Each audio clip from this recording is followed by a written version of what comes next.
শুধু স্ত্রীর সাথে খারাপ ব্যবহার করার কারণে কিয়ামতের ময়দানে আল্লাহ পাক হাজার হাজার স্বামীদেরকে আল্লাহ পাক জাহান্নামের মধ্যে ঢুকিয়ে দেবেন। কিয়ামতের মাঠে যদিও তাদের অনেক আমল ছিল, নামাজ ছিল, রোজা ছিল, তাদের আমল নামে হজ ছিল, যাকাতের মতো সওয়াবও তাদের আমল নামে ছিল, কিন্তু স্ত্রীর হক না আদায় করার কারণে, স্ত্রীর সাথে খারাপ ব্যবহার করার কারণে আমার আল্লাহ পাক কিয়ামতের মাঠে তাদের ঠিকানা করে দিবে জাহান্নাম। আল্লাহ পাক ওই সমস্ত স্ত্রীগুলোকে ডাক দিবেন, ডাক দিয়ে বলবেন, বলো তোমার স্বামীর সম্বন্ধে তোমার কোনো অভিযোগ আছে?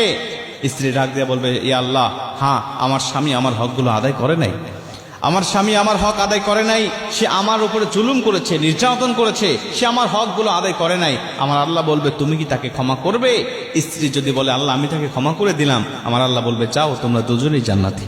কিন্তু স্ত্রী যদি বলে, আল্লাহ আমি তাকে ক্ষমা করতে পারবো না, কারণ এতটা জুলুম করেছে, আমি শুধুমাত্র এই কিয়ামতের ময়দানের অপেক্ষায় ছিলাম যে কিয়ামতের ময়দানে আল্লাহর কাছে আমি অভিযোগ করব, কারণ দুনিয়াতে আমার অভিযোগ শোনার মতো কোনো ব্যক্তি ছিল না। আল্লাহ আজকে আমি আপনার কাছে তার বিরুদ্ধে অভিযোগ করছি, সে আমার উপরে জুলুম করেছে, আল্লাহ আপনি তাকে উপযুক্ত শাস্তি দিয়ে দেন। আমার আল্লাহ পাক তখন ওই স্বামীকে ঠেকিয়ে দিবেন, বলবেন, না, তোমার জন্য জান্নাত যাওয়া যাবে না, তোমার জন্য জাহান্নাম ওয়াজিব হয়ে গেছে, কারণ তুমি বান্দার হক নষ্ট করেছো, তুমি তোমার স্ত্রীর হক নষ্ট করেছো, তোমার স্ত্রী ক্ষমা করবে না যতক্ষণ, তোমাকে জান্নাতে ঢুকতে দেব না ততক্ষণ।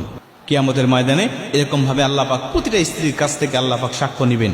আমরা অবশ্যই চেষ্টা করবো স্ত্রীর হকগুলো আদায় করার জন্য। নবীজির কাছে একজন সাহাবী গেলেন, হাকিম ইবনে মুআবিয়া বলছেন, আমার বাবা গিয়ে বলছেন, ইয়া রাসূলুল্লাহ, আমাকে কিছু উপদেশ দেন, যে উপদেশটা আমি গ্রহণ করব, সেই উপদেশটা আমি মেনে নেব। নবীজি বলছে, শোনো, তুমি তোমার স্ত্রীর 4টি হক আদায় করবে, তুমি তোমার স্ত্রীর 2টি হক দিবে, আর 2টা থেকে তুমি বর্জন রাখবে, 2টা থেকে তুমি বিরত থাকবে। হাকিম ইবনে মুআবিয়া বলছেন, আমার বাবা নবীজির কাছে গেলেন, গিয়ে বলছেন, ইয়া রাসূলুল্লাহ, আমাকে কিছু উপদেশ দেন। নবীজি সাল্লাল্লাহু আলাইহি সাল্লাম বলছেন, তুমি তোমার স্ত্রীর সাথে 4টি ব্যবহার করবে, 4টি হক তুমি আদায় করবে। 1 নম্বরে, তুমি যে মাপের খাবে, তুমি যে পরিমাণের খাবে, বা তুমি যে মানের খাবে, এই মানের খাওয়াটা তোমার স্ত্রীকে খাওয়ানোর চেষ্টা করবে। তুমি ভালো খাও বাহিরে, আর তোমার স্ত্রী ঘরের মধ্যে কি খাচ্ছে না খাচ্ছে কোনো রকম তোমার কোনো খেয়াল নেই। তুমি এক জায়গায় থাকো, তোমার স্ত্রী আরেক জায়গায় থাকে, তুমি ভালো ভালো খাও, তোমার স্ত্রীকে খাবার কোনো খোঁজ নাও না। এটা কোনো ভালো স্বামীর আদর্শ হতে পারে না, কোনো স্বামীর কাজ হতে পারে না। অতএব তুমি যে মানের খাবে, তোমার স্ত্রীকে সে মানের খাওয়াবে। 2 নম্বরে, তুমি যে মানের পরবে, তোমার স্ত্রীকেও ঠিক একই মানের পরাবে। তুমি ভালো ভালো পোশাক পরো, প্রতি মাসে তুমি পোশাক চেঞ্জ করো, প্রতি ঈদে তুমি দামি দামি কাপড় কেনো, কিন্তু তোমার স্ত্রীর কোনো খবর নাই, তোমার স্ত্রীর কোনো খোঁজ নাই। এটা হবে না। তুমি যে মানের পরবে, তোমার স্ত্রীকে সেই মানের পরানোর চেষ্টা করবে।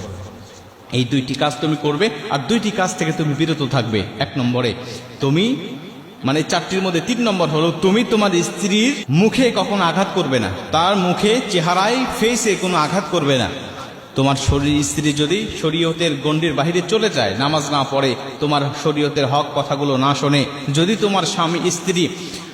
তোমার স্ত্রী নামাজ না পড়ে বা শরীয়তের গণ্ডির মধ্যে যদি না থাকে, তাহলে তুমি মৃদু প্রহার করতে পারো, কিন্তু আগেই নয়, বিছানা আলাদা করে দিবে, শারীরিক পারিবারিক একটা বৈঠক করবে, বোঝানোর চেষ্টা করবে। তারপরেও যদি সে না শোনে, তাহলে তুমি তাকে মৃদু আঘাত করতে পারো, কিন্তু ফেসে আঘাত করতে পারবে না, ফেসে তুমি মারতে পারবে না। এরপরে 4 নম্বর হলো, তুমি তোমার স্ত্রীকে কখনো কটু কথা বলে তাকে আঘাত দিবে না। কটু কথা বলে, বাবা মাকে তুলে, বিভিন্নভাবে স্ত্রীর আত্মীয় স্বজনকে তুলে তুমি তাকে কটু কথা বলে তুমি তাকে গালি দিবে, তাকে আঘাত করবে, কষ্ট দিবে, এটা কোনো ভালো স্বামীর আদর্শ হতে পারে না, ভালো স্বামীর কাজ হতে পারে না। এই 4টি হক যদি তুমি আদায় করতে পারো, আমার আল্লাহ তোমাকে ক্ষমা করবে, আমার আল্লাহ তোমাকে আদর্শবান স্বামী হিসেবে গ্রহণ করে নেবে। এজন্য নবীজি বলছেন, কিয়ামতের মাঠে প্রতিটা স্ত্রীর কাছ থেকে আল্লাহ পাক সাক্ষ্য নেবে, আর যদি কোনো স্বামী ধরা খেয়ে যায় স্ত্রীর কাছে, আমার আল্লাহ পাক তাকে জান্নাত দিবেন না, তার জন্য জাহান্নাম ওয়াজিব করে দিবেন। আর যদি কোনো স্বামী ভালো হয়ে যায়, আমার আল্লাহ পাক বলেন, তখন স্বামী স্ত্রীকে একই সাথে আল্লাহ পাক তাকে জাহান্নামের মধ্যে, একই সাথে আল্লাহ পাক তাকে জান্নাতের মধ্যে ঢোকায় দিবেন।